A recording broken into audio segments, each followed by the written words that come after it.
বাড়ি, সেই লাভ বাড়ি করার পাগলামি গেল।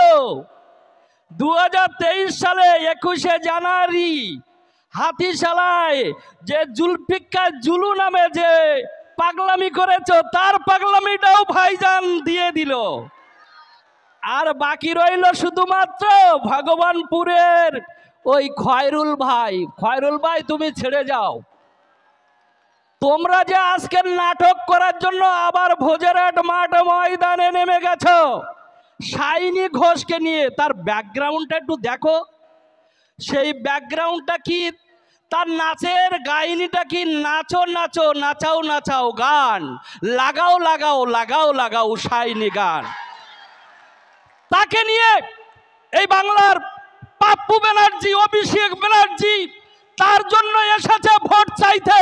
সেদিন যে গান নিয়ে এসেছে, সেই গানকে উড়িয়ে দেওয়ার জন্য আমাদের নেতা বিশিষ্ট আইনজীবী অ্যাডভোকেট নূর আলম খানকে আমরা ভাঙড় নয়, শুধু যাদবপুরের 7টা বিধানসভায় আমরা দেখিয়ে দিতে চাই। পাগলামি আর করো না। দূরত্ব যদি বেড়ে যায় তাহলে দূরত্ব কমানো যায়। বাংলার মাননীয় মুখ্যমন্ত্রী, তোমার দূরত্ব বেড়ে গিয়েছে, তুমি দূরত্বটা কমিয়ে নিয়েছো, কমিয়ে নেওয়া যায়, কিন্তু গুরুত্ব কমে গেলে ওই গুরুত্ব আর কোনোদিন ফিরে পাওয়া যায় না, যায় না, যায় না। আজকে যেমন ভাবে মাননীয় মুখ্যমন্ত্রী মমতা ব্যানার্জির গুরুত্ব কমে গেছে, অভিষেক ব্যানার্জির গুরুত্ব কমে গেছে, কি কারণে, কেন গিয়েছে আপনাদের আর কিছু বলার আমার নেই। বালি চুরি থেকে শুরু করে শিক্ষা চুরি, শিক্ষা জাতির মেরুদণ্ড স্বরূপ, সেটাও তোমরা ভেঙে চুরমার করে দিয়েছো। অতএব গুরুত্ব আর তোমাদের আর গুরুত্ব কেউ দেবে না। রেশন চুরির যিনি মস্তানি করে বলতো আমাকে সিবিআই লাগাও, সিআইডি লাগাও, আমাকে এটা লাগাও সেটা লাগাও, ও জ্যোতিপ্রিয় মল্লিক তুমি কোথায় আছো? তোমাকে দেখার জন্য পোলেরহাট অঞ্চল থেকে এই সভা মিটিংয়ে যারা এসেছে তোমাকে একটু দেখতে চাই। থেকে আপনাদেরকে আমার হিন্দু ধর্মের রীতি অনুযায়ী নমস্কার। ইসলামিক মানুষ যারা আছেন তাদেরকে আমি অত্যন্ত মোবারকবাদ জানাই, ধন্যবাদ জানাই। আশা করি আপনারা ভালো আছেন। আর ভালোই না থাকলে আজকের যে বিগত দিনে 2021 সালে ডাক্তার রিজাউল করিম দাঁড়িয়েছিল তৃণমূল থেকে ঘাসফুল চিহ্নে, সেখানে দেখা গিয়েছিল আমাদের মাননীয় মুখ্যমন্ত্রী মমতা বন্দ্যোপাধ্যায় তিনি বিমান যোগে এসেছিলেন। সেখানে এসে লক্ষ লক্ষ মানুষ, হাজার হাজার মানুষ সেখানে অপেক্ষায় রত ছিল। সেখানে মনে করেছিল ভাঙড় বিধানসভার একটি কচি বাচ্চা 32 বছর বয়স, 30 বছর বয়সকে হারিয়ে ভাঙড়কে অন্য রূপ দান করবে বলে। সেদিন দেখেছি, সেই মঞ্চ থেকে দেখেছি যে সমস্ত প্রোগ্রামই, যে সমস্ত কথাবার্তা নওশাদ সিদ্দিকীকে বলা হয়েছিল, সেই নওশাদ সিদ্দিকী আজকের দেখুন ঈশ্বর বা আল্লাহ পাক রাব্বুল আলামিন যাকে চুল ধরে টানে, আর সাধারণ যারা ওই গুন্ডা বাহিনী, চোর বাহিনী, তারা যদি পা ধরে টানাটানি করে তাতেও লাভ হয়নি। সেদিন 2021 সালে আমরা জয়লাভ করতে দেখেছিলাম আমাদের সেই মনের মানুষ, কাঙ্ক্ষিত মানুষ, হৃদয়ের মানুষ পীরজাদা নওশাদ সিদ্দিকী। 294 আসনের মধ্যে একটি মাত্র আসন অলঙ্কৃত করে মমতা ব্যানার্জি আর ওই পাপ্পু ব্যানার্জি, অভিষেক ব্যানার্জির ঘুম কেড়ে নিয়েছে। আর সেই সঙ্গে সঙ্গে ওই 294 যে আসনগুলো আসন্নিত হয়, সেদিন বিজেপির যারা বিধানসভায় গেছে, তৃণমূলের বিধানসভায় গেছে, আর আমাদের আইএসএফ থেকে একজন মাত্র বিধানসভায় গেছে।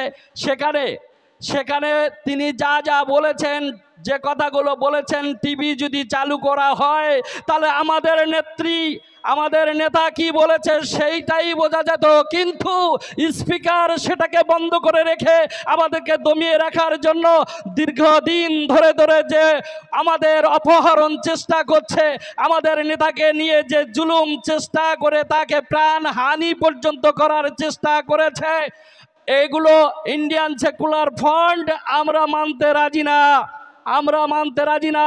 আমরা দেখিয়ে দিতে চাই আগামী লোকসভা নির্বাচনে আমরা যে জায়গাগুলো দিয়েছি, 17টি জায়গায় মনোনীত করেছি, বিশিষ্ট আইনজীবী দিয়ে, বিশিষ্ট শিক্ষা অনুরাগী দিয়ে, বিশিষ্ট সমাজসেবী দিয়ে এবং বিশিষ্ট নীতিবান মানুষ দিয়ে আমরা পরীক্ষা করব। এই আমাদের প্রথম পরীক্ষা। এরপরে আমরা যে পরীক্ষাটা করব সেই পরীক্ষায় তখন বুঝতে পারবে তৃণমূল হয়তো সেখানে আর সেদিন আর থাকতে পারবে না বলে আশা করি। পোলেরহাট 1-এর সস্তেনগাছির দিক থেকে একটা বিশাল বড় মিছিল আসছে। কোন কোন জায়গাতে? সস্তেনগাছি আর অনন্তপুর। ভলেন্টিয়ার্সদের বলবো আপনারা রাস্তাটা ক্লিয়ার করে দেবেন, যারা মিছিল নিয়ে আসছে তাদের সহযোগিতা করবেন। সস্তেনগাছি এবং অনন্তপুরের দিক থেকে একটা বিশাল বড় মিছিল আসছে, এই মিছিলে সংগ্রামী বন্ধুদের জানাই অভিনন্দন। তাদেরকে ভলেন্টিয়ার্সরা সুযোগ করে দেন আমাদের এই প্রোগ্রামের মাঠে যাতে প্রবেশ করতে পারে ভালোভাবে। আর বিশেষ করে ভলেন্টিয়ার্স বন্ধুদের বলবো আপনারা রাস্তার দিকটা খেয়াল রাখবেন, কোনোভাবে যাতে যানজট না হয়, মানুষের চলাচলে কোনো অসুবিধা না হয়। বলুন। সাথী বন্ধুরা, বক্তব্যের আলোকে, আপনাদের মুখদর্শনের আলোকে, আপনাদের যে মস্তিষ্কের মধ্যে যে শুভ সূচনা করে আজকের মাঠ প্রান্তে আজকের আপনারা ভোট দানের জন্য এসেছেন, আর মাত্র কয়েকটা দিন বাকি আছে, সেটা হচ্ছে খাম চিহ্ন। তো রাজনীতির বক্তব্যে আলোচনায় করতে হলে, আপনাদেরকে বুঝাতে হলে অনেক কথা বলতে হয়। সেই সুবাদে একটি কথা বলবো। আপনারা জানেন ভারতের প্রধানমন্ত্রী জওহরলাল নেহেরু তিনি একবার পাগলাগারদে পরিদর্শনে গেলেন। আপনারা জানেন না এই প্রধানমন্ত্রী জওহরলাল নেহেরু তিনি পাগলাগারদে পরিদর্শন করতে গেলেন। সেখানে যাওয়ার পরে একটা পাগল এসে জিজ্ঞাসা করলে, তুমি কে হে গো? বলছে পাগল তো। প্রধানমন্ত্রীকে কি বলল? তুমি কে হে গো? তখন প্রধানমন্ত্রী বলল যে তুমি আমাকে চিনতে পারছো না, আমি ভারতের প্রধানমন্ত্রী। তো তৎক্ষণাৎ জওহরলাল নেহেরু বললেন,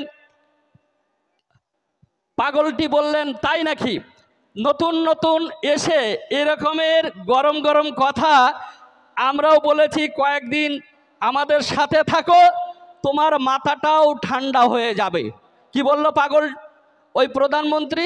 নতুন নতুন এসেছো তো গরম গরম কথা বলছো, আর কিছুদিন আমাদের মধ্যে একটু থেকে দেখো, তাহলে তোমার মাথা ঠান্ডা হয়ে যাবে।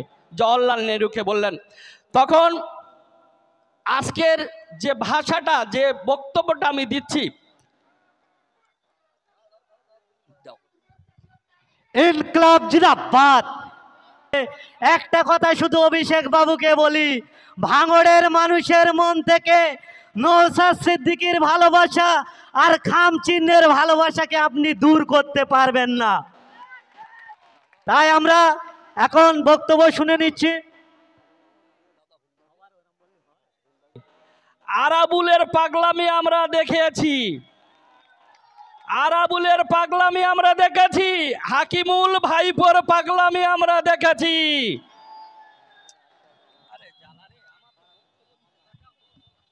আমরা দেখতে পাচ্ছি আমাদের ভাঙড়ের যুবক দুই নেতা কারিমুল ভাই এবং ওইদুল ভাই, তারা একেবারে স্টেজের সন্নিকটে গাড়ি নিয়ে এসে গিয়েছেন।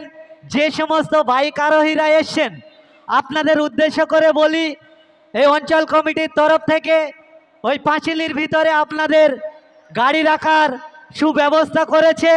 আপনারা আপনাদের বাইকগুলোকে নিয়ে পাঁচিলের ভিতরে ঢুকিয়ে দেবেন। আর কিছুক্ষণের মধ্যে আমাদের এই পোলেরহাট ফুটবল ময়দানে লোক ধরার মতন জায়গা থাকবে না। তাই যারা এদিকে ওদিকে এখনো আছেন, তাদের কাছে আমরা অঞ্চল কমিটির তরফ থেকে বলি, আপনার নিজস্ব আসনটি